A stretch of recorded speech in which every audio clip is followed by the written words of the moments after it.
Olá, meus irmãos, a paz do Senhor. Graças a Deus por mais esse domingo maravilhoso, 31 de maio de 2020. Nós chegamos ao final do mês de maio, um mês tão bombardeado por notícias terríveis, por momentos difíceis, mas um mês também bombardeado pela palavra de Deus, por coisas boas. E é um momento agora que nós vamos inserir mais na vida de vocês uma porção da palavra de Deus através do comentário da lição de número 9 da nossa EBD. Nós vamos falar hoje do mistério da unidade revelado, a lição 9 do dia 31 de maio de 2020. É a lição da nossa EBD, da Escola Bíblica Dominical. Louvamos a Deus pela sua vida, agradecemos a Deus por essa oportunidade maravilhosa que temos na manhã desse domingo, de estar falando da palavra de Deus, feliz com Jesus, alegre, cheio do Espírito Santo. Estamos aqui glorificando o nome do Senhor. Só de nós termos a salvação, isso para nós já era o suficiente para a gente estar feliz, tá? Por que eu falei já era o suficiente? Porque tem muita gente que tem a salvação e talvez não está feliz, talvez falta alguma coisa pequena, e essa coisa pequena que falta ele julga ser maior ou de maior valor do que a salvação. Irmãos, a salvação é o dom mais precioso que temos na nossa vida.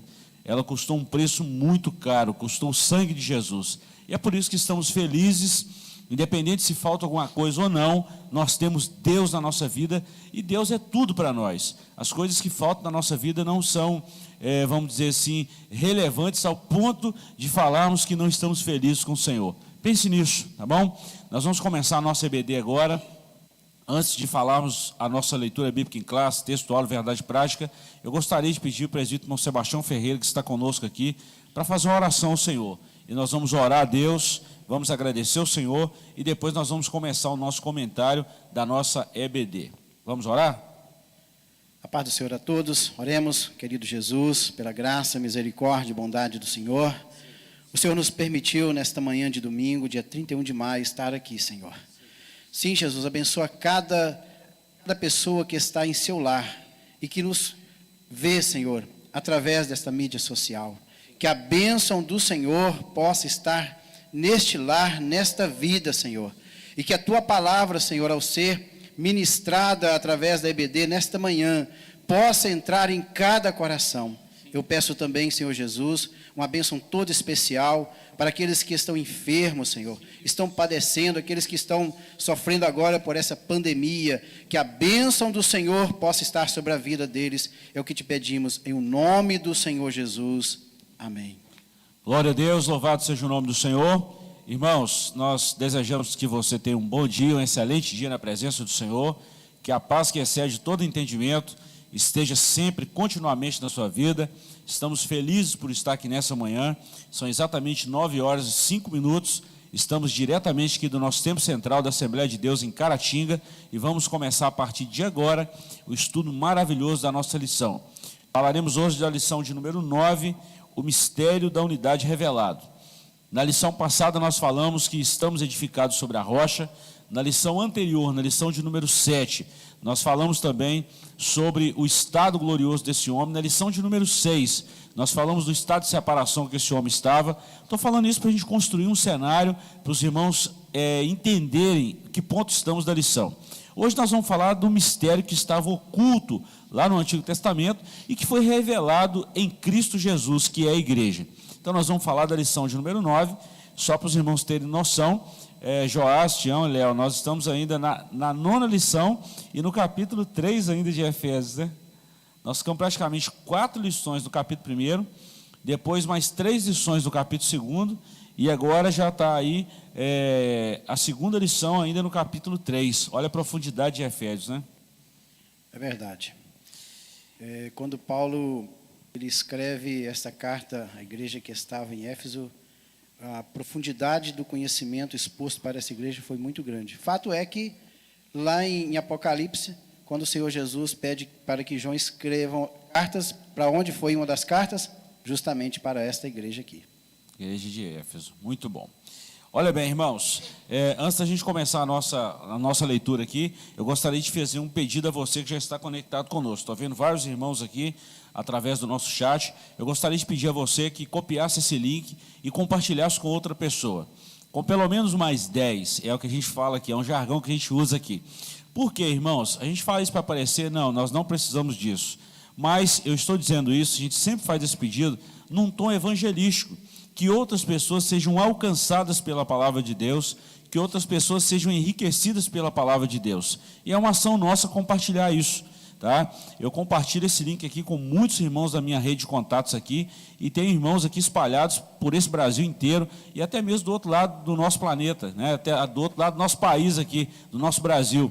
Tem pessoas que estão assistindo do outro lado do mundo, e isso é muito bom. As pessoas comentam, falam, não, foi muito bom, eu precisava de ouvir essa palavra de Deus. E é assim que a gente faz, tá? A gente geralmente, pede para compartilhar, é nesse tom evangelístico, é naquele tom assim, vamos propagar a palavra de Deus, vamos difundir a palavra de Deus, vamos divulgar o reino dos céus, é com esse tom que a gente pede. Então, copia esse link e vai lá no seu WhatsApp, ou no e-mail, ou no Instagram, onde você achar melhor sua mídia que você usa, ou Twitter, seja onde for, compartilha esse link e deixa Deus te usar nessa manhã. Deus te abençoe por isso, tá bom? Vamos lá. O nosso textuário está em Efésios capítulo 3, versículo 5, e está escrito assim: o qual, noutros séculos, não foi manifestado aos filhos dos homens, como agora tem sido revelado pelo Espírito aos seus santos apóstolos e profetas. Verdade prática, Deus revelou o mistério, esteve oculto desde todos os séculos aos profetas e aos apóstolos do Novo Testamento. Leitura bíblica em classe está em Efésios capítulo 3, versículos de 1 a 13, e como nós temos costume, eu vou ler o primeiro versículo, quero pedir o Tião, o Léo e o Joás para me ajudar aqui até chegarmos ao final. Por essa causa, eu, Paulo, sou prisioneiro de Jesus Cristo por vós, os gentios. Se é que tendes ouvido a dispensação da graça de Deus, que para convosco me foi dada. Como me foi este mistério manifestado pela revelação como acima, em pouco vos escrevi. Pelo que, quando ledes, podeis perceber a minha compreensão do mistério de Cristo, o qual, noutros séculos, não foi manifestado aos filhos dos homens, como agora, tem sido revelado pelo Espírito aos seus santos apóstolos e profetas. A saber que os gentios são co-herdeiros e de um mesmo corpo e participantes da promessa em Cristo pelo Evangelho. Do qual fui feito ministro, pelo dom da graça de Deus, que me foi dado segundo a operação do seu poder. a mim, o mínimo de todos os santos, me foi dada essa graça de anunciar entre os gentios, por meio do Evangelho, as riquezas insondáveis, incompreensíveis de Cristo. E demonstrar a todos qual seja a dispensação do mistério, que, desde os séculos, esteve oculta em Deus, que tudo criou. Para que agora, pela igreja, a multiforme sabedoria de Deus seja conhecida dos principados e potestades nos céus. Segundo o eterno propósito que fez em Cristo Jesus, nosso Senhor. O qual temos ousadia e acesso com confiança pela nossa fé nele. Portanto, vos peço que não desfaleçais das minhas tribulações por vós, que são a vossa glória. Louvado seja o nome do Senhor.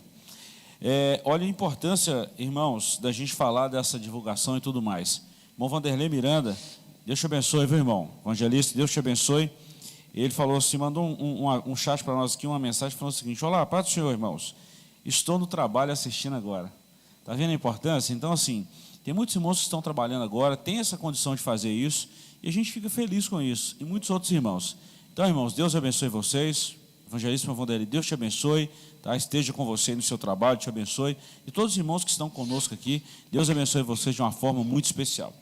Vamos lá, introdução, nós vamos fazer como a gente tem costume, nós vamos ler e discorrer sobre o assunto, tá? E aí a gente vai trabalhar essa lição muito importante para nós aí.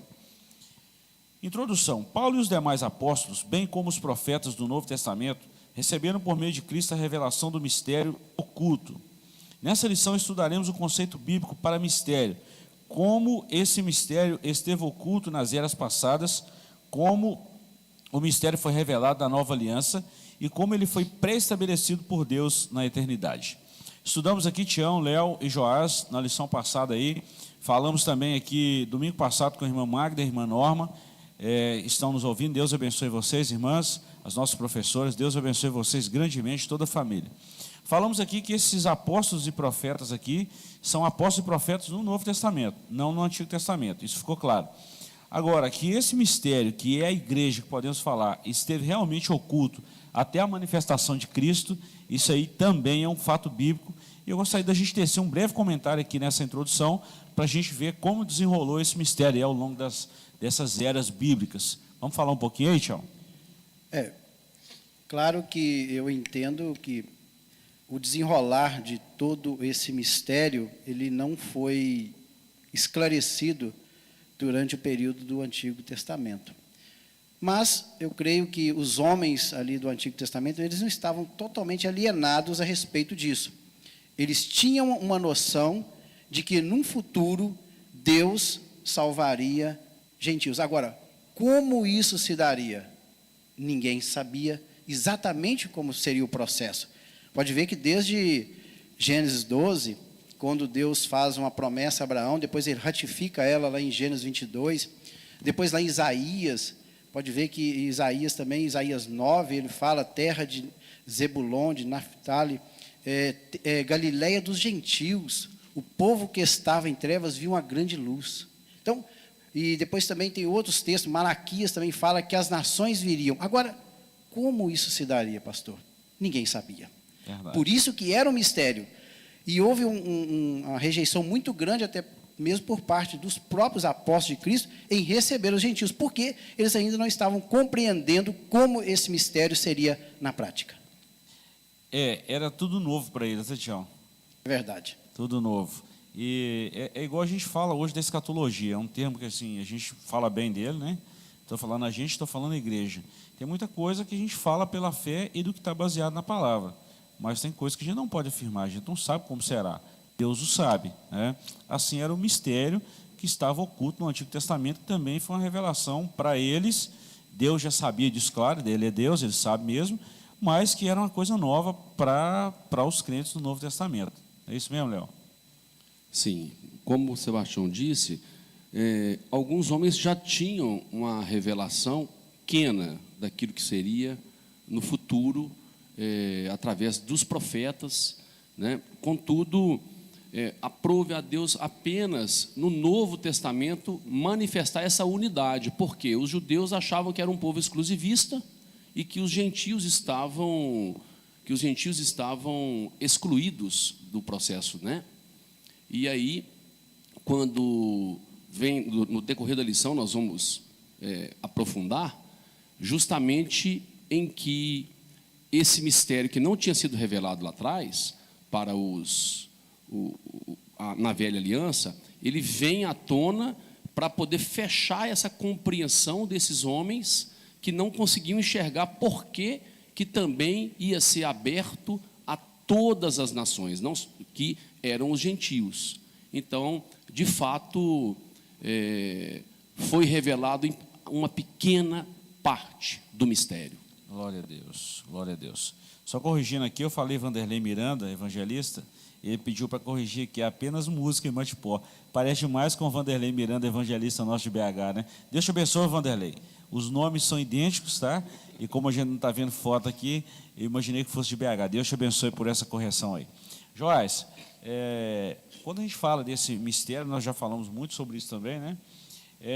Era um mistério para vamos falar assim, os profetas do Antigo Testamento profetizaram de uma coisa, né? O Tião já falou aqui, foram balizados pelo Espírito Santo, mas não tinha assim aquela clareza desse mistério. Mas no Novo Testamento, com a manifestação do Verbo, né, com a encarnação do Verbo, isso ficou de uma certa forma bem clara. Hebreus fala sobre isso, né, Tião? Que as coisas no Antigo Testamento são sombras, né? Verdade. E isso deu uma clareada muito no Novo Testamento com Cristo, né? Essa ideia de sombras aí já clareia muito o que é esse mistério, né? Essa palavrinha que aparece 17 vezes no Novo Testamento. É verdade, um conselho, algum tesouro, algo que está guardado por um tempo, né, escondido por um tempo, até que seja tempo oportuno para mostrar, para revelar, para trazer à luz, né, para dar à luz. Então, embora profetas como Isaías, né, como Malaquias, no capítulo 1, no verso 11, como Isaías, os textos já citados aqui, eles tivessem um vislumbre, né, do que fosse esse mistério, né, eles estavam vendo só a sombra. Né, a sombra não mostra detalhes do que é a coisa em si. Né. Quem vê a sombra do professor, a sombra do pastor, né, não vê detalhes, não sabe a cor dos seus olhos, não sabe como é o seu cabelo, o seu penteado, né, é só a sombra. Né. Então, o que eles viram foi esse vislumbre, foi essa sombra do que haveria de se concretizar em Cristo, né, na pessoa de Cristo. Graças a Deus. Vamos lá, então. Capítulo 1, o mistério oculto no Antigo Testamento. Antes disso, eu quero mandar um abraço para todos os irmãos lá de Raul Soares, pastor Ariston. Muito obrigado pelo carinho de sempre. Deus abençoe o senhor aí, toda a família, todos os irmãos de Raul Soares. E eu quero mandar um abraço especial para o Mangelo. Ele é de Raul Soares, ele não perde nenhuma das nossas programações, tá? Deus te abençoe, Mangelo, que você seja ricamente abençoado pela palavra de Deus e que o Senhor sustente a sua casa, a sua família, todos os seus pertences, tá bom? Deus te abençoe de uma forma especial. Vamos lá. Os gentios ignoravam as promessas e os judeus pensavam ser os únicos beneficiários dela. Porém, ambos desconheciam o mistério que esteve oculto. Ponto 1. O conceito bíblico de mistério. Do grego mysterion, a palavra mistério significa segredo ou doutrina secreta. Indica alguma verdade divina que esteve oculta e passou a ser conhecida. Não se refere a algo misterioso que somente alguns poucos iniciados possam compreender, como ensinavam alguns adeptos do falso misticismo. Pelo contrário, no cristianismo significa uma verdade que esteve encoberta e agora foi desvendada em benefício de todos. Vamos esclarecer isso aqui. Eu achei muito enriquecedor esse comentário do comentarista aqui, que ele falou que isso não era uma coisa, tinha um misticismo. Eu entendo na Bíblia, pela palavra de Deus, que esse mistério aqui era algo que não era para ser revelado naquele tempo, porque eles não suportariam a revelação. Não era o tempo propício para a revelação desse mistério. Ou seja, não é que o próprio Deus não estava pronto, não é isso não. Nós, os humanos, os seres humanos, não estava pronto para receber naquela época. E Deus, sabedor de todo o tempo, de toda a era, Ele reservou no nascimento de Cristo, na manifestação, na encarnação do Verbo, que esse mistério fosse revelado. Isso mesmo. Inclusive, nós podemos ver que em toda a Bíblia, a palavra do Senhor, a revelação de Deus, pastor, ela é progressiva. Glória a Deus. Pode ver que lá, assim que o homem ele peca contra Deus no jardim do Éden, quando Deus vem ter um encontro ali com Adão e com a Eva, o que ele fala com a Eva? Olha, da tua semente, o quê? Nascerá um que vai pisar a cabeça da serpente. E pronto. Depois, lá em Gênesis 12, ele chama Abraão e faz para ele uma promessa. Lá em 22, ele ratifica. Depois, lá no finalzinho do livro de Gênesis, Jacó, quando vai abençoar Judá, olha, o cetro não vai apartar da casa de Jacó até que venha Shiló. E assim, Moisés falou, olha, vai se levantar um profeta semelhante a mim, a este vocês vão ouvir. Então, pode ver que a profecia bíblica, ela vai sendo o quê? Progressivamente sendo revelada aos homens de Deus. E eu creio que tudo isso, pastor, culminou na pessoa de Cristo. Glória a Deus. Os homens precisavam desse tempo também, né, Tião? Isso é como a gente estiver subindo uma escada, né? A gente não sobe uma escada, por exemplo, a gente não vai nos 10 andares, nem de elevador, né? Consegue ir lá no 10º direto. Primeiro vai de forma progressiva, né? Tem que ser bem devagar para que as pessoas pudessem compreender. Inclusive, por exemplo, a construção do tabernáculo, pode ver que no início começou com o sacrifício, depois Deus pediu ao homem que construísse o tabernáculo. O tabernáculo apontava para a pessoa de Cristo. E todo esse tempo, esse mistério aqui, inclusive a palavra mistério, que colocou aí no grego, é uma palavra que vem da raiz da palavra mistério, é muo, que é fechar a boca, calar a boca, mas que depois se tornou o quê? Algo esclarecido para todos os homens. Glória a Deus. E precisa disso, né, Léo? Não tem como a gente... Né, o Joás falou um negócio muito interessante aqui, num comentário aqui, que é igual para a gente pegar uma criança, Tião, um neném, recém-nascido. Não tem como a gente pegar um churrasco e jogar na boca do neném. Tem que ser o leitinho primeiro, depois uma papinha, Até chegar o churrasco quando nascer os dentinhos, né? É verdade. E isso culmina com o que o comentarista colocou aqui na nossa lição, um texto que está lá na primeira carta de Paulo a Timóteo, no capítulo 2, versículo 4. Isso aqui é exatamente o que Deus preparou em função de estar revelando isso devagar, né? De estar revelando isso no momento oportuno, de acordo com a vontade do Senhor, que é o que está aqui. 1 Timóteo 2,4, o qual deseja que todos os homens sejam salvos e cheguem ao pleno conhecimento da verdade. Porque é essa verdade, do ponto de vista prático trazendo, que é Jesus, que, como a gente diz lá em João 17, na palavra de Deus diz, né, Pai, santifica-os na verdade, porque a verdade é a tua palavra. Então, praticamente falando, essa unidade se revelou a partir do momento que Jesus fez o sacrifício na cruz e reconciliou os povos que estavam inimigos entre si. Então, aqui, gradativamente foi revelado esse mistério, foi revelado gradativo, e trazendo até os dias de hoje, aonde nós podemos ter esse acesso ao Pai e ter, como foi dito anteriormente, o maior presente de todos, que é a salvação. Glória a Deus. Você falou um negócio muito interessante, é que a inimizade, ela era na horizontal e também na vertical, né? Na vertical, nós éramos inimigos de Deus por causa do pecado. Na horizontal, éramos inimigos um dos outros, que um pensava ser escolhido, o outro pensava que não tinha condição para nada, e no final das contas, Jesus veio e surpreendeu a todo mundo. Exatamente, Verdade. e foi Cristo quem fez isso, né? Foi o sacrifício vicário, foi o sacrifício de Cristo na cruz do Calvário que deu e que uniu esses povos. Isso é maravilhoso, Chão, vai lá. E quebrou essa barreira, quebrou esse muro. Jesus, quando Glória ele a Deus. morre na cruz do Calvário, derrama o seu sangue, toda essa barreira, tanto horizontal como vertical, é colocada por terra. Glória a Deus por Deus, isso. glória a Deus. Rapaz, se nós ficar só aqui, para mim já ganhei amanhã. Que isso é maravilhoso, Chão. Né, Joyce? É bênção, né? Esse desconhecimento do mistério não muda a grandeza do que Deus fez, né? Do que Deus reservou, né, para a humanidade, né? Os planos de Deus são perfeitos, e o que Ele tinha para a humanidade era essa unidade, né? Desde o começo, né? Desde antes dos séculos, né? Já tinha esse plano, né? E esse plano é muito bom, né? Nós que não entendemos desde o começo.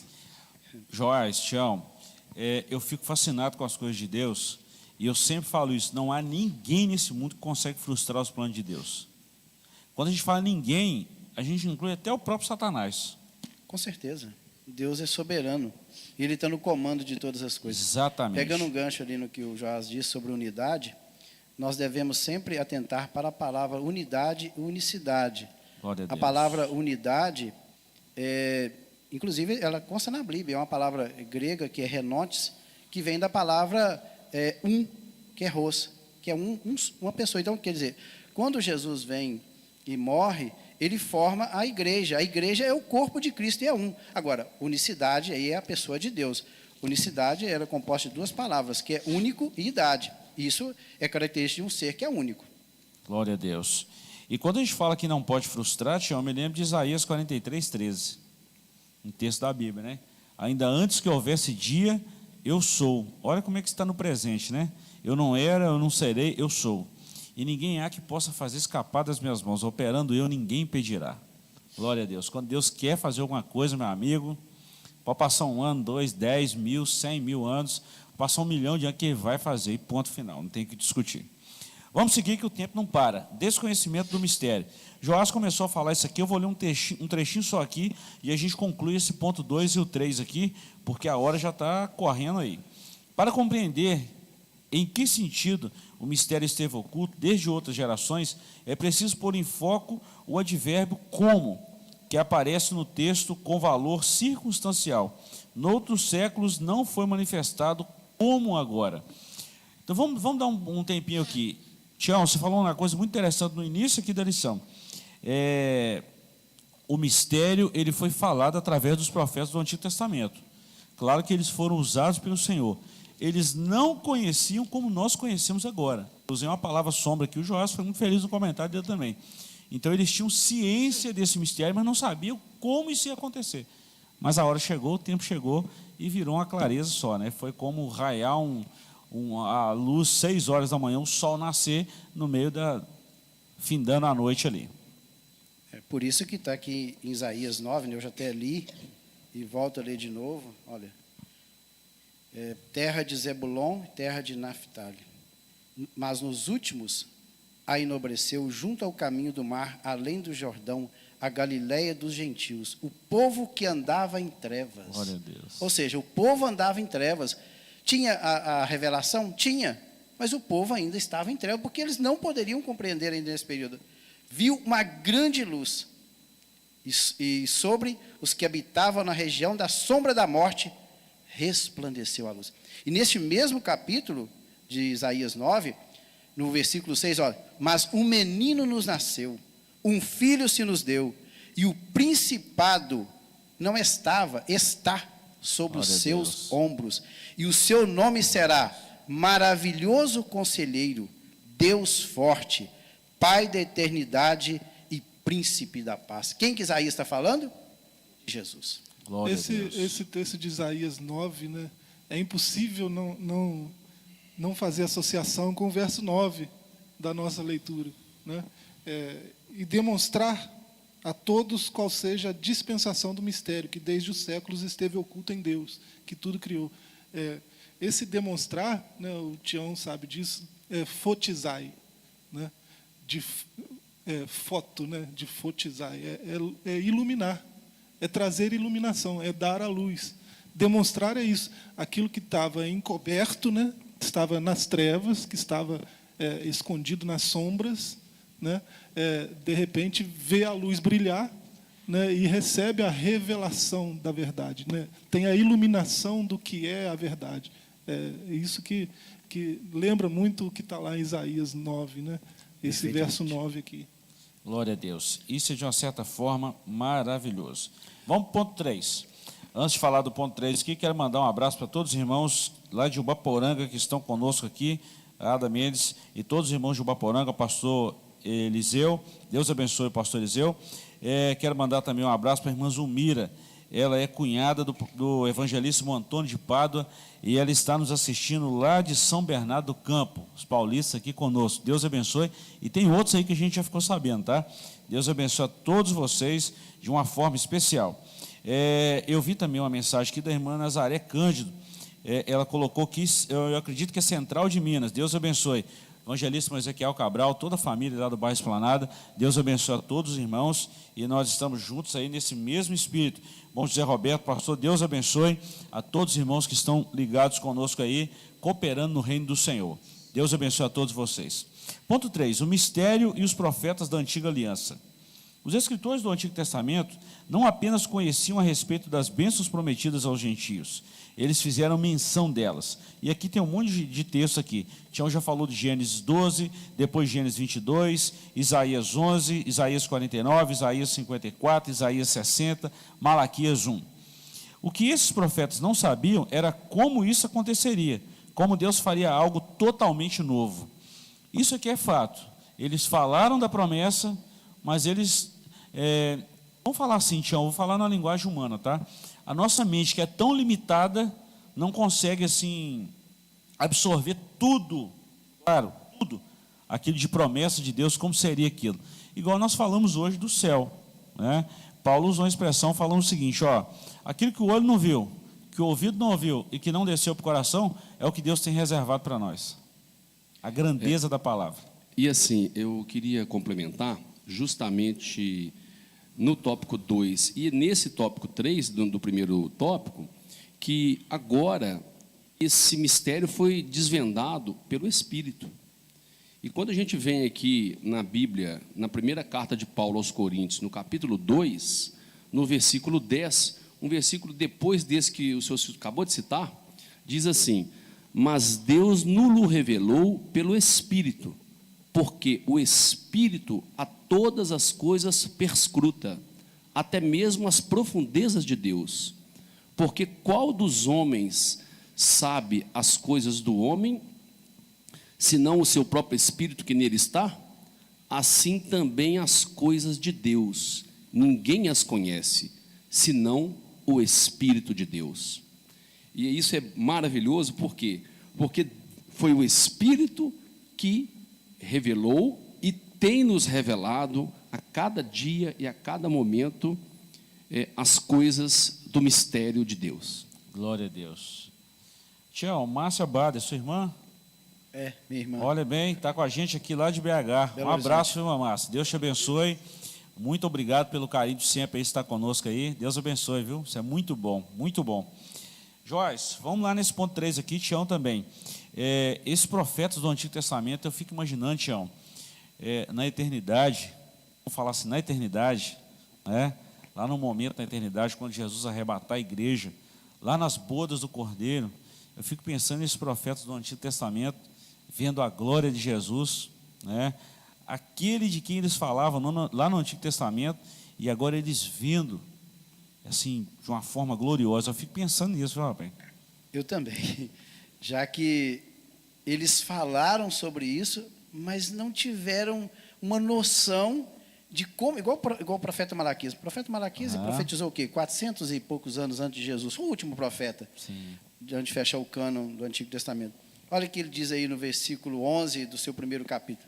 Mas desde o nascente do sol até o poente, será grande entre as nações o meu nome. Glória a Deus.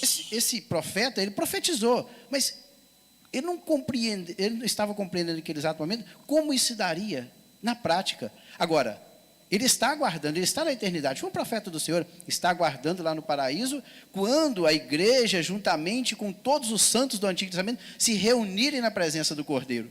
Aí sim, eu creio que esses homens, pastor, vão ter uma clara compreensão, quando eles contemplarem milhares e milhares de gentios chegando no céu, todos os santos, de todas as eras, desde Abel até o último santo aqui dessa terra, antes do arrebatamento, todos reunidos diante do Cordeiro.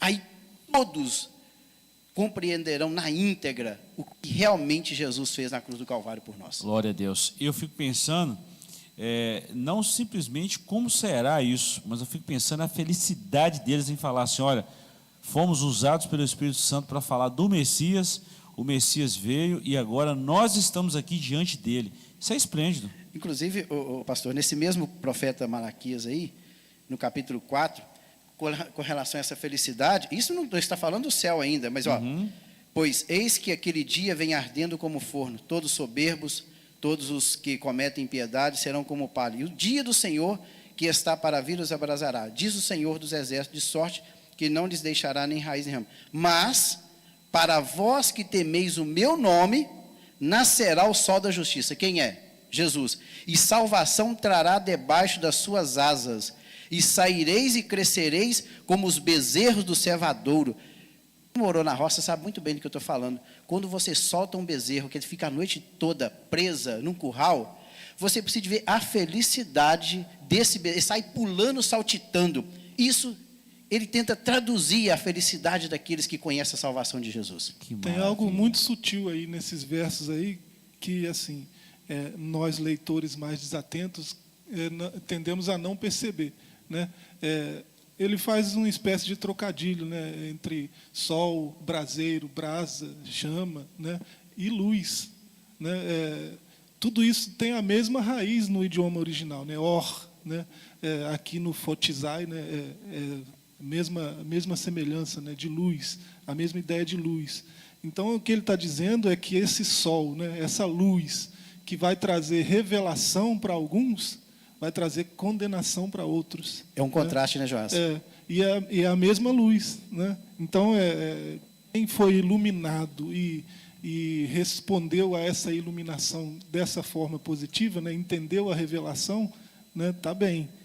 Os outros não estão tão felizes assim, né? Isso é tão bíblico, Joás, isso que você está falando, porque isso aconteceu lá no Egito, Tião, quando o povo está saindo da terra de Gósen para atravessar o Mar Vermelho. Essa cena aconteceu exatamente do jeito que você falou. A coluna de fogo que estava à frente do exército, ela passou para trás do exército. Era luz para o povo de Israel e treva para o povo gentio, para os egípcios. Então, esse episódio que Malaquias falou, de uma forma teofânica, nós podemos falar que já aconteceu lá no Egito. Olha como é que Deus é tremendo. É verdade. E ele usa o termo aí, né, que é essa tradução que ele leu, tá, nações, né, goim, gentios, né, aqueles não judeus, né, e outro profeta vai dizer que o Messias é orlegoim, né, é luz para os gentios, luz para as nações, né. Então essa luz ela precisa ser entendida para que a revelação aconteça de forma efetiva, né? E no Novo Testamento, o goim passou a ser etnos, né, que também são povos. Todos eles virão a Jesus. Glória a Deus. E a gente vê isso, né, Tião? Em Apocalipse, todas as nações, toda tribo, raça, língua, todos. Olha que maravilha. E tudo isso aí virou um povo só, igreja. É verdade. Que coisa maravilhosa, Léo. Que é o mistério, né, revelado. O mistério oculto exatamente é a igreja. Verdade. Então, ponto, já chegamos a um consenso, né? Claro que nós já estamos falando desde o início, mas esse mistério oculto lá no Antigo Testamento é a igreja do Senhor, que o próprio Cristo inaugurou, fundou ela em Mateus 16. Mateus 16, sobre essa rocha edificarei a minha igreja, e as portas do inferno não prevalecerão contra ela. Quem tem dificuldade de entender que esse mistério é a igreja, né, talvez fique mais claro dizer que esse mistério se revela, pelo menos, na igreja, né? Porque o mistério que esteve antes dos séculos, né, na eternidade passada, é Cristo, né? Sim, sim. A gente vê isso em vários textos. Mas esse mistério só se torna conhecido, né, naquilo que próprio Cristo inaugurou, que é a igreja, né? É onde a unidade é algo comum, né? Comunidade, né? Então, esse mistério você pode dizer que é a igreja, tranquilo, né? Mas alguns têm dificuldade com isso, né? Inclusive, Joás, a gente fala muito igreja, né? A palavra igreja vem de duas palavras gregas, que é ek e kalel. Que ek é de fora e kalel é chamar. Então, juntando as duas palavras ek e kalel, forma a eclésia, que aí você tem a ideia de aqueles que foram chamados para fora. Isso lá no período do Império Grego, as pessoas eram chamadas de dentro da cidade para fora para formar uma assembleia e tratar dos assuntos com relação ao bom andamento da cidade. E nós, cristãos, fomos chamados para fora do mundo para ser o quê? O corpo de Cristo, representante dele, embaixador dele, aqui nessa terra. Essa é a chave. Por que pode dizer que é a igreja? Porque a igreja é o corpo de Cristo. É Cristo, né? Você vê isso em passagem, Romanos 12, 4, 5, 1 Coríntios 12, 27, né? Efésios 1, 23, né? Que a gente já leu aqui algumas lições passadas, Colossenses 1, 24, né? Paulo fala que ele está sofrendo no corpo dele, né? Em benefício do corpo de Cristo, que é a igreja, né? No verso 28, né, desse mesmo capítulo de Colossenses, ele vai dizer que o mistério revelado é Cristo em nós, esperança da glória, né? Então, o mistério é Cristo, mas também é a igreja, né? Não tem que ter dificuldade com isso, né? Entre Cristo e a igreja não há uma separação, se nós estamos falando de comungar, de comunhão. Tá? Claro que nem se compara a igreja com Cristo. Cristo é o cabeça. Sim, e aqui, mas a igreja é dele. Sim, porque aqui o Paulo está falando para os Efésios. Exato. Né? Então, aqui, quando ele fala para os Efésios, no versículo 6 desse capítulo nosso 3, aí ele diz, né? A saber que os gentios são co-herdeiros e de um mesmo corpo, e participantes da promessa em Cristo pelo Evangelho. E no verso 10, para que agora, pela igreja, a multiforme sabedoria de Deus seja conhecida dos principados e potestades. Mas como o irmão Joás disse muito bem, o mistério realmente que tinha sido feito lá antes da fundação do mundo, realmente era Cristo, é Cristo, mas também é a igreja. E aqui para os Efésios ele está dizendo que é a igreja. Quando a gente fala disso aqui, Tião, eu falei aqui numa dessas aulas, não sei se foi na aula passada ou na aula atrasada, na lição 7 ou 6, não me recordo. Mas eu falei um negócio muito interessante. Eu li de um autor uma vez, um autor cristão muito bom, ele falou o seguinte, que Cristo é comparado de vários temas na Bíblia. Tá? Entre um dos temas que Cristo é, numa analogia bíblica, numa metáfora, numa linguagem, numa forma de linguagem, é que Cristo é o sol da justiça. Você acabou de ler Malaquias. Sim, eu É. acabei de ler. Enquanto Cristo é comparado ao sol, a igreja é comparada à lua. A lua, ela não tem luz própria. A luz que nós vemos da lua à noite, aquela lua cheia, bonita, é a luz do sol. Assim como a igreja também não tem luz própria. A luz da igreja é Cristo. Então, por isso que a gente vê, o que deve refletir em nós não é as nossas obras, mas é a obra de Cristo em nós. Então, Cristo e a igreja se tornam um corpo, sendo que Cristo é o cabeça desse corpo. Inclusive, pastor, ainda nesta linha de raciocínio, pode ver que João falou, quando ele falou de Jesus, né, eu sou a videira verdadeira Glória e a nós Deus. somos o quê? As varas. Então, todo mundo sabe, quem mora na roça, que as varas de uma determinada planta, ela só produz o fruto se ela estiver conectada no tronco, aquela Glória que a Deus. produz a seiva, porque o tronco, a raiz, é que tira os nutrientes do solo e conduz essa seiva até as varas e elas podem produzir fruto. Então, nós sem Cristo não somos nada. É o que o senhor falou. Tem jeito, né? A lua sem o sol produz alguma luz? Não. Nenhuma. Isso é muito interessante. Vamos lá. Capítulo 2, Tião, nós já lemos essa lição praticamente toda, né? Esses 3 tópicos aqui revelam o que será a nossa lição.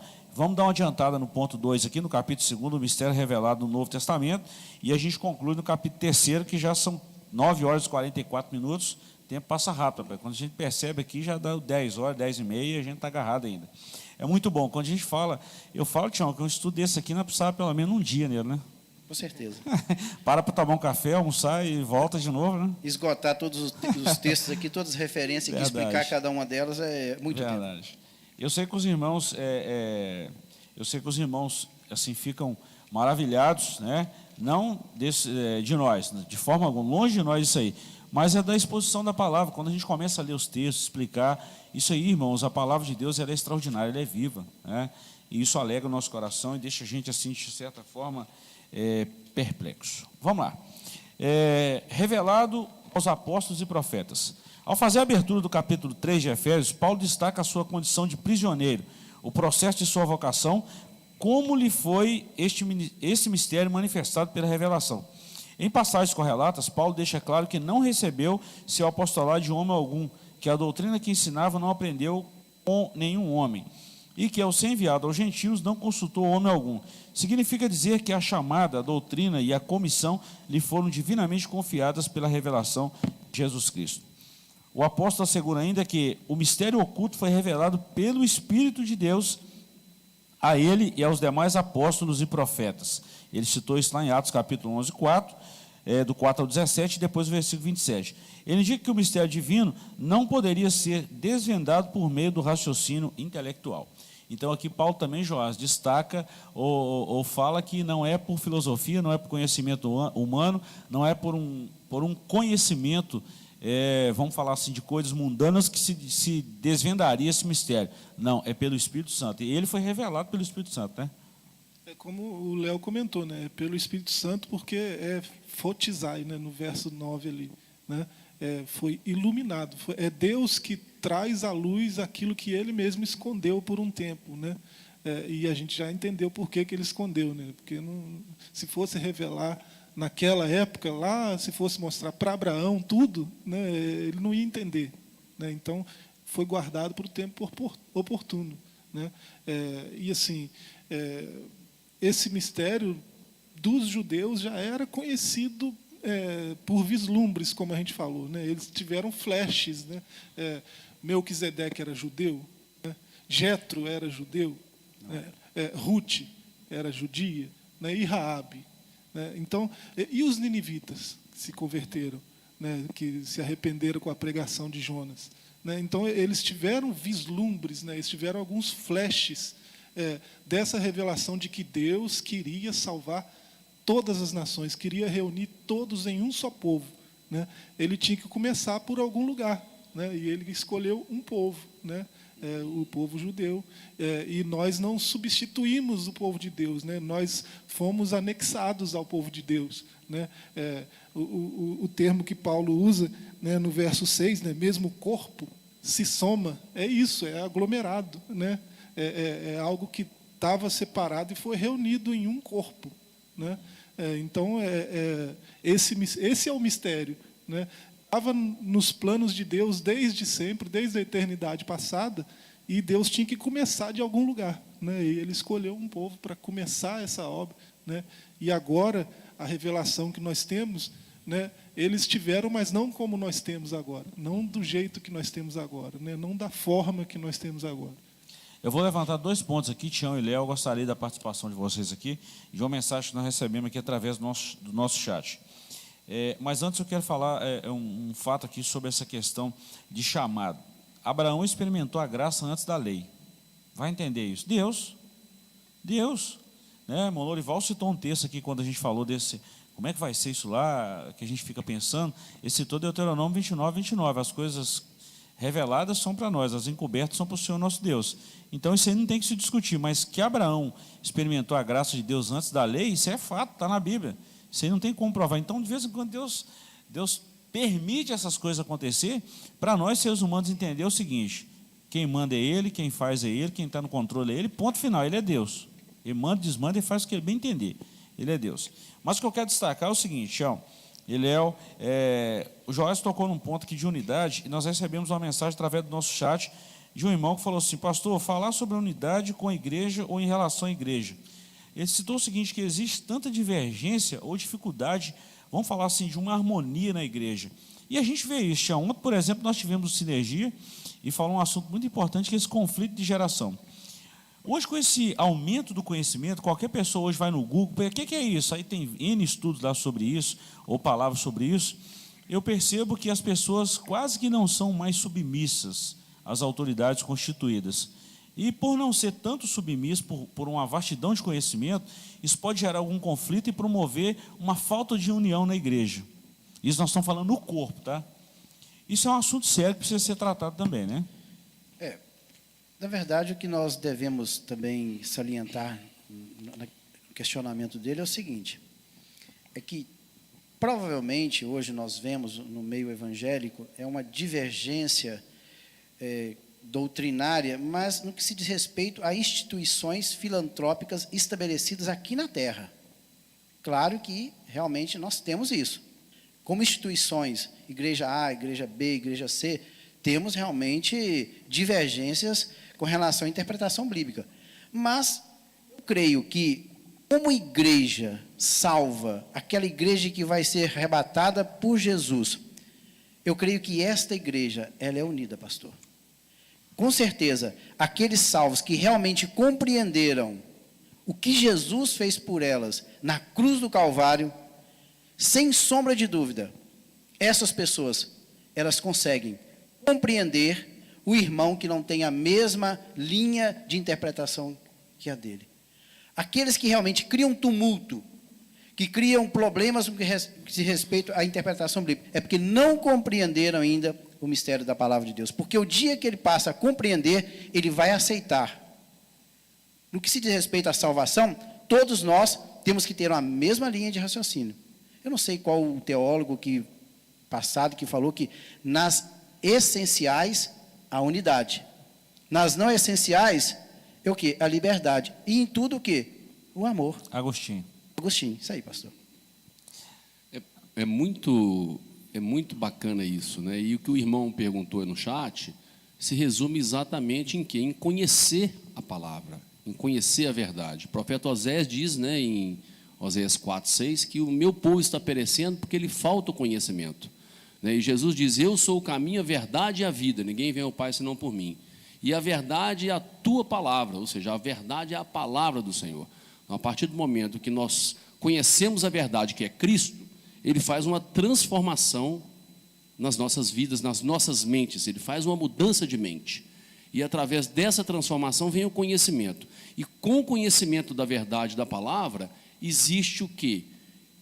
Essa compreensão da profundeza dos mistérios de Cristo, e vem uma série de outras coisas como a misericórdia, o amor e a compreensão de que os homens são pecadores, os homens são falhos, nós todos somos falhos, todos os que estão na igreja somos homens, somos natureza adâmica e ainda não fomos transformados num corpo glorioso, nós ainda estamos neste tabernáculo em processo de santificação, em processo de crescimento espiritual, para que nós consigamos atingir a estatura de varão perfeito que virá quando da segunda vinda do nosso Senhor Jesus Cristo.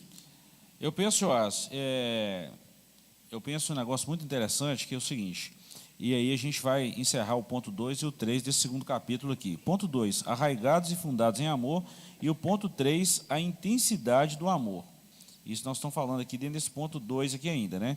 Então nós vamos falar arraigados e fundados em amor e a intensidade do amor de Cristo. Os dois pontos aqui se resumem em amor.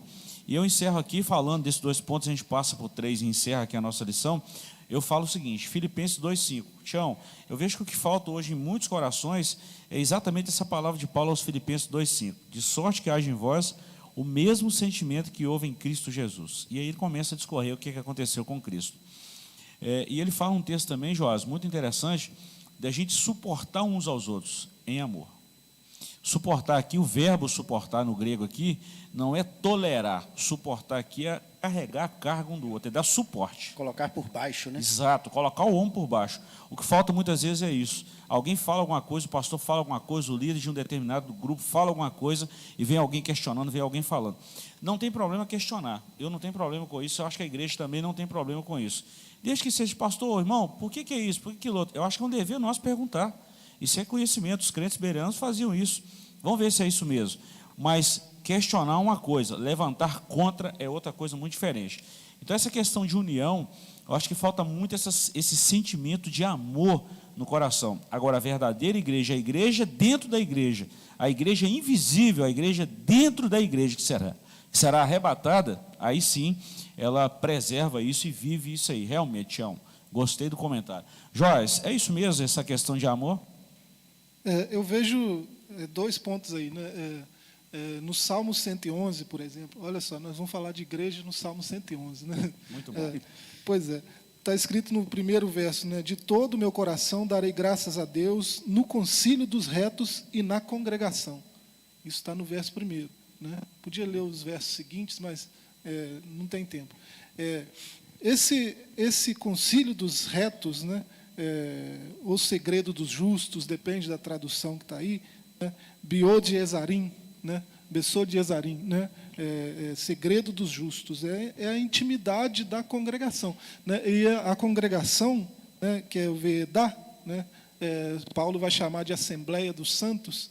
Então existe a congregação, que é a união do corpo todo, né?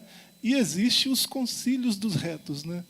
Que é uma parte menor dessa congregação, né? Isso a gente chama de Assembleia de Deus, de Batista, de Presbiteriana, de Wesleyana, né?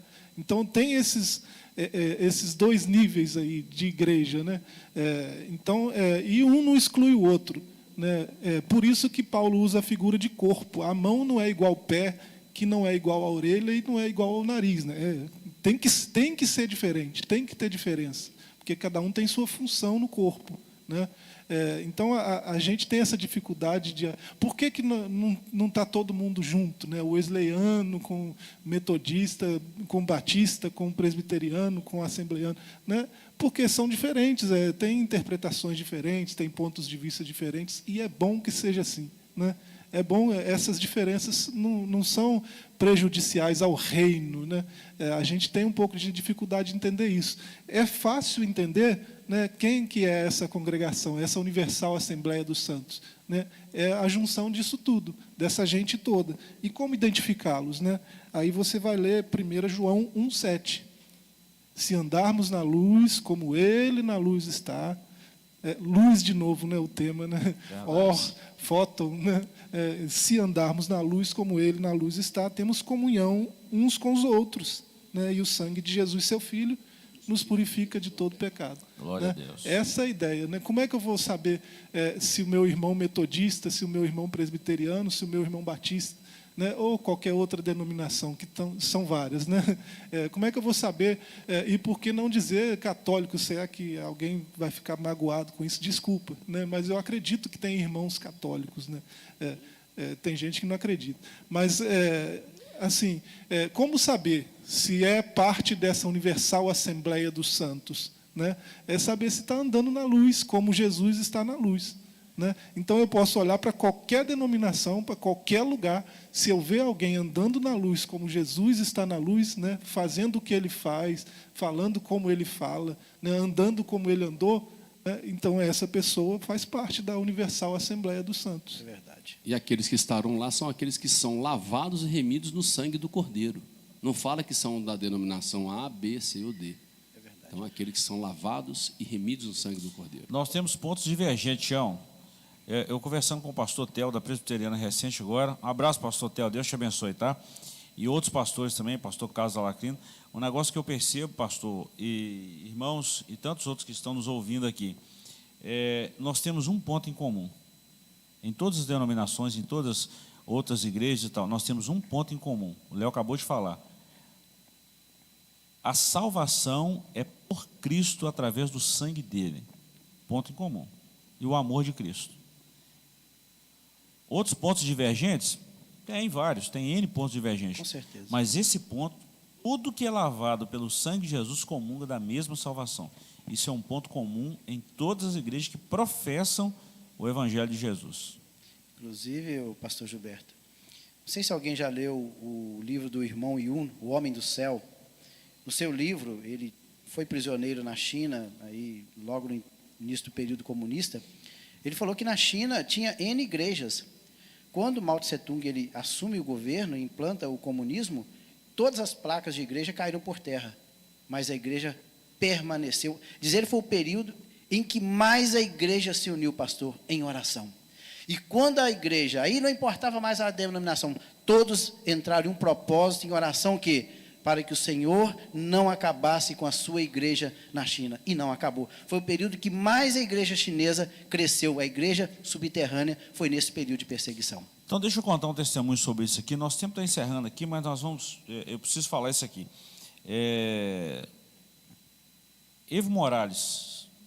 Evo Morales é boliviano. Evo Morales baixou um decreto na Bolívia.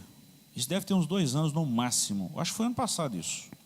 Baixou um decreto que ia iniciar fechar algumas igrejas, perseguir alguns pastores. Isso aí está na mídia, quem quiser ver está lá. Tá?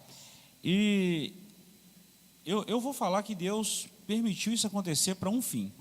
A igreja, havia comentários ali de pastores, Chão, que tinham mais de 20 anos. Eu vi um documentário de um pastor que tinha 22 anos que não comunicava com outra igreja. Eram quase que inimigos. Não aceitavam a doutrina, não aceitavam alguma coisa pertinente àquela igreja e levantava contra mesmo. Espera aí, um reino levantando contra o mesmo rei. Não vai subsistir. Com certeza. Veio a perseguição, Tião. Veio a perseguição. E os pastores todos uniram num conselho e foram para a praça orar. Isso aí que você acabou de falar. Sabe o que aconteceu? Evo Morales voltou atrás na conversa dele, cancelou o que tinha de ser feito e a igreja agora passou a ser unida. Deus sabe trabalhar, viu, pastor? Não é?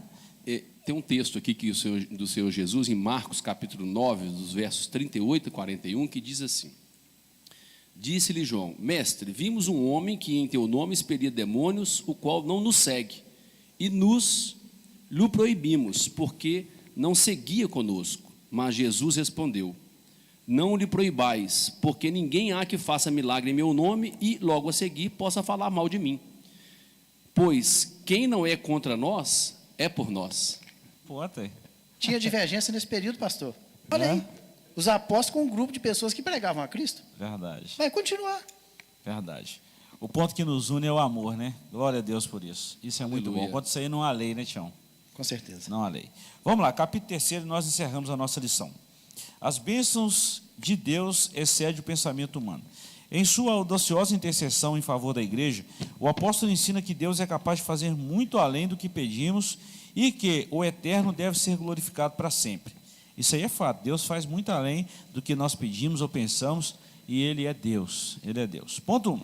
A dimensão das bênçãos divinas. Ao concluir a ousada oração, Paulo lembra de que a magnitude do poder de Deus é capaz de fazer muito mais abundantemente além daquilo que pedimos ou pensamos. Está lá em Efésios 3:20. Isso indica que o que Deus pode fazer ultrapassa em muitos nossos melhores anseios e desejos. Tião, isso aqui é tão fantástico, Joás e Léo. que, se fosse olhar uma vontade humana, jamais os gentios seriam inseridos na igreja. Se fosse olhar uma vontade humana. A gente vê essa crítica até hoje, né? Camarada fez isso, fez tudo quanto é bagunça no mundo. Camarada era maconheiro, safado, ladrão, já matou, já fez isso, e agora está com a bibinha debaixo do braço, está falando que é salvo? Sim, senhor, salvo mesmo. Se ele passou pelo caminho certo, se passou pelo Calvário, se passou por Cristo, está salvo mesmo. Não é eu que garanto, senão é a própria palavra. Inclusive, esta semana mesmo, no meu local de trabalho, uma pessoa estava questionando: puxa vida, um homem igual Hitler, se ele tivesse arrependido de seus pecados, ele entraria no céu? Sim, claro, mas isso é um absurdo, mas é por isso mesmo que a salvação é de graça. Mas teve um preço. E quem pagou esse preço? Foi Jesus. Mas o que a pessoa tem que fazer? Tem que reconhecer Jesus o quê? Como seu Salvador. Quando ele reconhece e passa a trilhar os caminhos do Senhor, é salvo. E essa é a mensagem da cruz, né? É a mensagem do arrependimento. É o que João Batista pregou no deserto, que Jesus pregou, que Pedro pregou em Atos. Justamente, se arrepender. E qual que é a condição para se arrepender? É estar em humildade, é estar em reconhecimento, é arrepender e confessar que Cristo pagou esse preço desses pecados que cada um de nós tivemos. E eu tenho certeza absoluta, né? A Bíblia me dá essa certeza, de que Deus não criou Hitler para fazer o que ele fez, né? Deus criou Hitler para a sua glória, para o louvor da sua glória, a sua imagem e semelhança, né? Hitler foi criado para adorar a Deus, para glorificar o nome de Deus, né? E ele não fez isso, né? Ele escolheu outra coisa, ele decidiu outra coisa. Eu tenho certeza disso, né? Então a gente pergunta para Deus por que ele salvaria Hitler. Ele vai dizer: porque eu criei para a minha glória, porque eu coloquei a minha imagem nele, a minha semelhança, né? A ideia é essa. A gente não consegue conceber algo desse tipo, né? Se ele se arrepende no final, né? Com certeza. É muito fácil para quem está de fora ver o pecado do outro e não conseguir ver o seu próprio pecado. Então, sempre o pecado do outro é um pecado pior do que o seu. E para Deus não tem isso. Não tem pecado pequeno, não tem pecado grande. Tudo é pecado. Léo, Tião, deixa eu levantar um questionamento aqui. Nós estamos partindo para encerrar. Eu estava falando ontem com um amigo de muitos anos, o Márcio, a Lena, um abraço aos irmãos lá do Esplanada. Estava conversando ontem na casa deles, a gente estava batendo um papo sobre a igreja, o evangelho, enfim. Estavam falando das coisas de Deus. Eu estava pensando, Tião, que nesse mundo de tanto conhecimento que nós estamos vivendo hoje, vamos falar assim, eu vou levantar um ponto aqui pastoral, tá? Hoje o discipulado está deixando muito a desejar. As coisas básicas estão ficando para trás, as coisas primárias estão sendo superadas por coisas secundárias ou terciárias e por aí vai, né?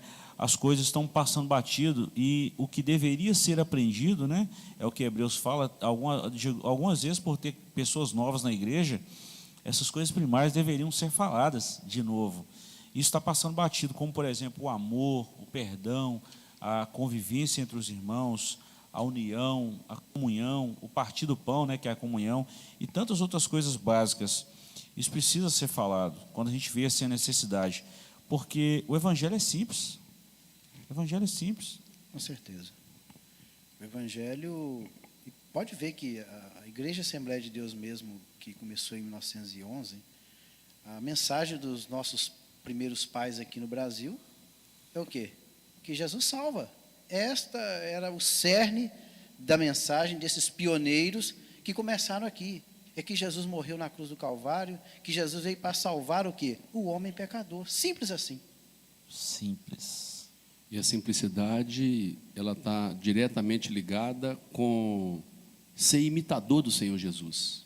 Essa é a simplicidade do Evangelho. Uhum. É buscar ser parecido com Ele nas ações, nos gestos, nas palavras, na maneira de agir.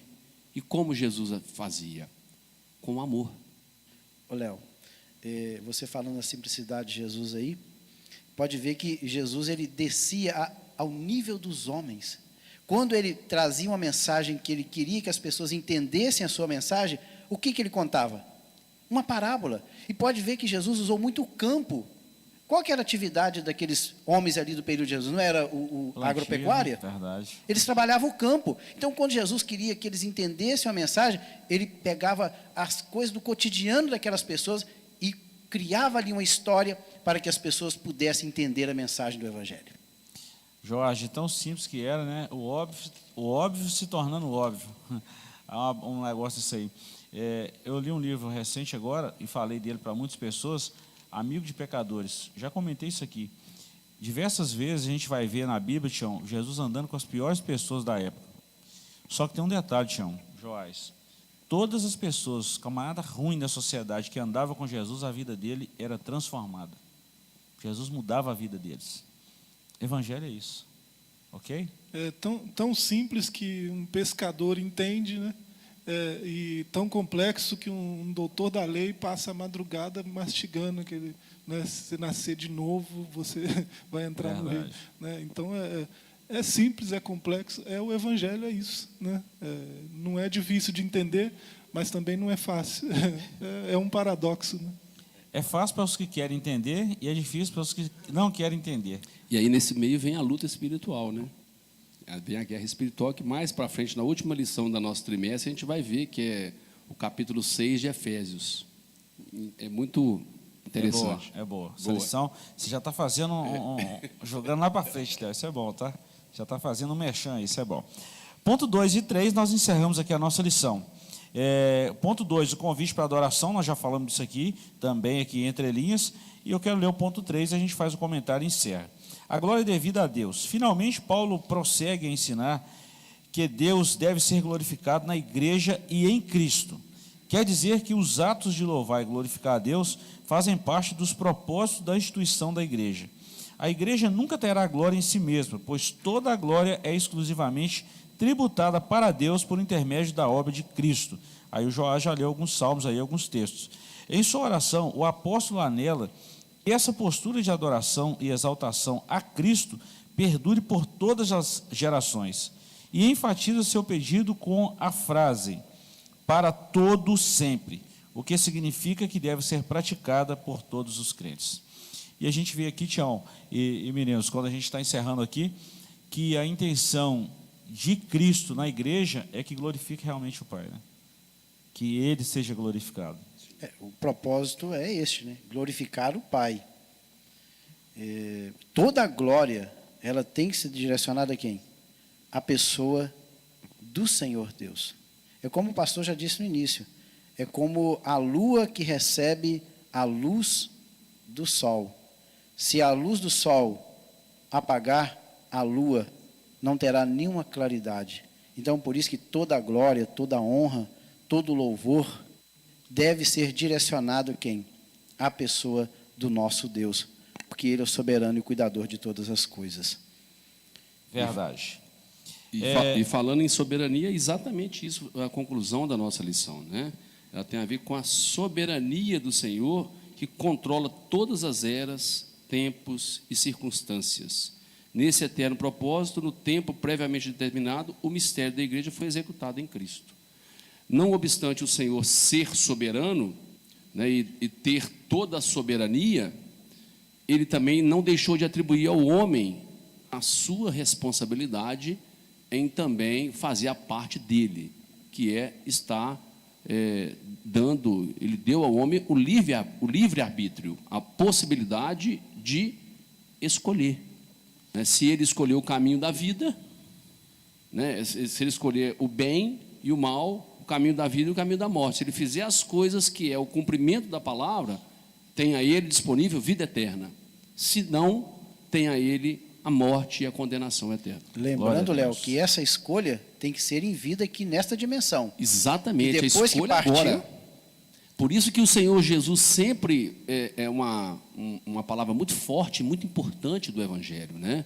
Aquele que quiser me seguir, que negue-se a si mesmo, negue a si mesmo, toma sua cruz e me segue. Ou seja, é necessário que neste tabernáculo, neste mundo, neste tempo presente, nós consigamos nos negar as nossas vontades, as nossas paixões, os nossos desejos carnais, principalmente nos negar, por quê? Por Jesus. Porque de nós mesmos, nós não conseguimos fazer isso. Nós precisamos da graça e da misericórdia do Senhor, sabendo sempre que, como dentro da soberania dele, a gente necessita da força do Senhor. E nós temos essa força porque professamos o nome dele e cremos em tudo aquilo que ele fez por nós, redimindo os nossos pecados na cruz do Calvário. Glória a Deus. Dentro desse capítulo, então, nós vemos que esse mistério pré-estabelecido por Deus, nós falamos em 3 pontos aí, na verdade, né? As riquezas insondáveis em Cristo, isso aí em glória, isso é muito bom.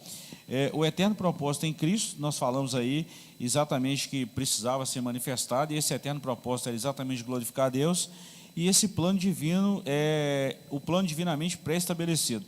Nada pegou Deus de surpresa, Tião. Esse plano, se a gente vê na conclusão aí, esteve oculto nas gerações passadas, já estava estabelecido por Deus. O pecado do homem não pegou Deus de surpresa lá no Éden. Deus já tinha um plano traçado antes da fundação dos séculos, do mundo, e é aquilo que a gente sempre fala: o que Deus traçou, meu amigo, pode pular, pode espernear, pode virar, vai ser aquilo ali. Inclusive, Deus não tinha um plano B. Exato. Ele tinha um único. Nós temos plano B. Nossa, eu traço um plano A. Não deu certo, eu pulo logo para o plano B. Agora, Deus não.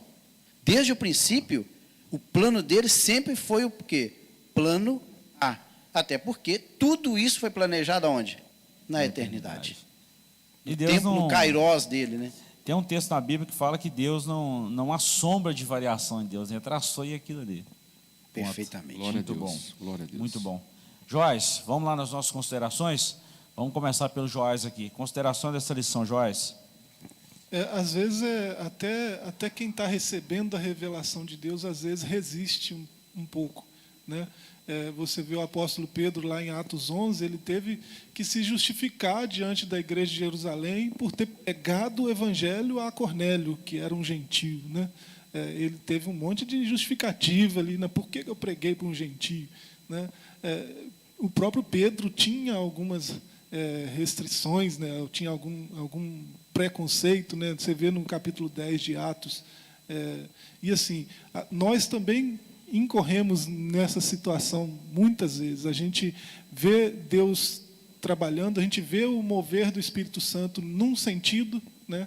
E é sempre em sentido da unidade, né? E a gente resiste, né? Nós como igreja, nós como esse povo de Deus, a gente resiste a esse mistério da unidade também, né?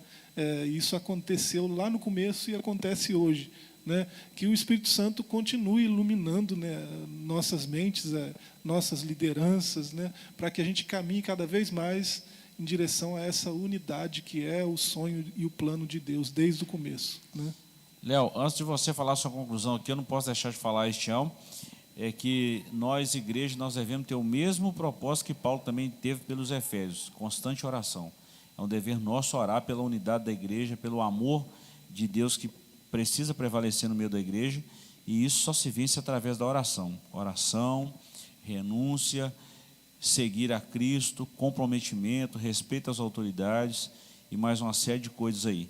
Mas é um dever nosso orar, vigiar e estar atento a essas recomendações do apóstolo Paulo, principalmente que nós vimos aqui nessa lição, no capítulo 3 dessa oração intercessória. Excelente ponderação, pastor. E nesse momento agora que o país tem atravessado, principalmente nós precisamos de muita oração para as nossas autoridades constituídas, né?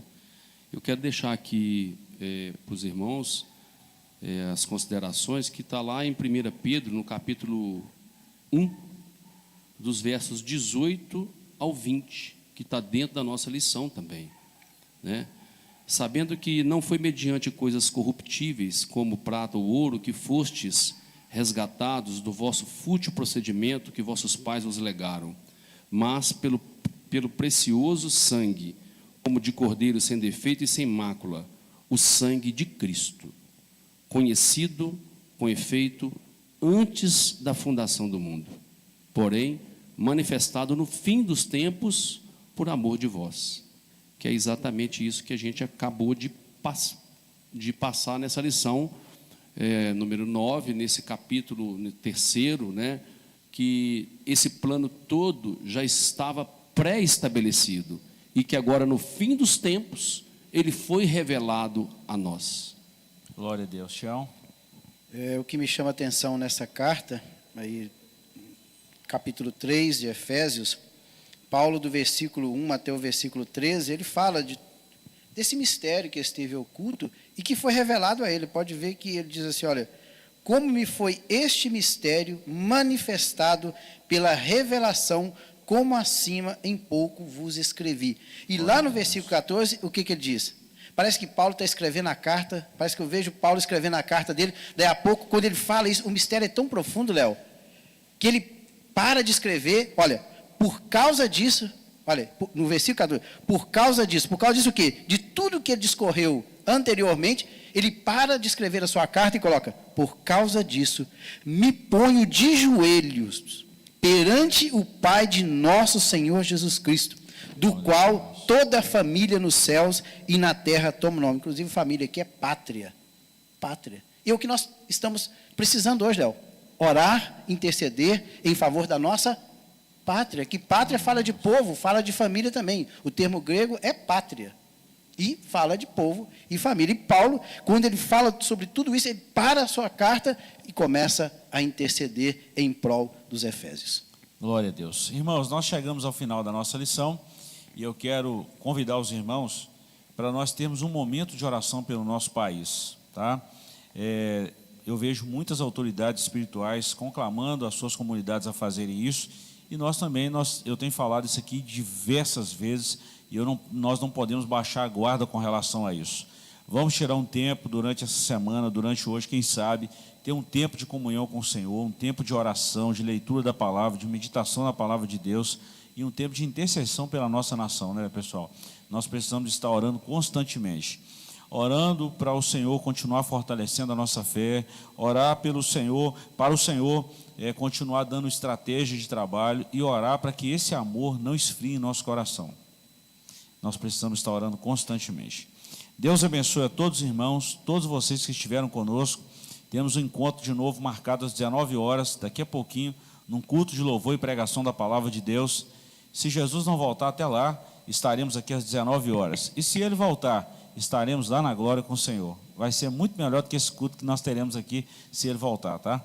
Quero agradecer mais uma vez, Tião, presbítero irmão Sebastião Ferreira, diácono Léo, professor Joás, muito obrigado. Os meninos aí de suporte, Deus abençoe a todos vocês. E nós vamos orar agradecendo o Senhor e mandar um abraço para todos vocês que estiveram conosco aqui através do nosso canal no YouTube, ADEC TV. Deus te abençoe de uma forma muito especial. Quero pedir o Joás para orar conosco e assim nós vamos nos despedir essa manhã de domingo. Deus eterno e santo, bendito é o teu nome, Senhor, por essa oportunidade que tivemos de falar da tua palavra, Senhor. Faz de nós também, como o Senhor fez a Paulo, Senhor, ministros, Senhor, diáconos da tua palavra, Senhor, da tua graça, Senhor. Que possamos estar prontos sempre para servir, Senhor, o teu povo, a tua igreja, Senhor. E ser também conosco, Senhor, neste dia, abençoando nossa vida, nossa família, a casa de cada um de nós, cada um que está assistindo, Senhor, a essa live, Senhor. Ser conosco é o que nós te pedimos, gratos em nome de Jesus, teu Filho. Amém. Forte abraço a todos os irmãos, você que nos acompanhou até aqui, Deus te abençoe, que a graça de nosso Senhor Jesus, o grande amor de Deus e a maravilhosa comunhão do Espírito Santo sejam com todos vocês e todos juntos dizemos amém. Deus te abençoe e até logo mais às 19 horas, se o Senhor nos permitir. Até lá.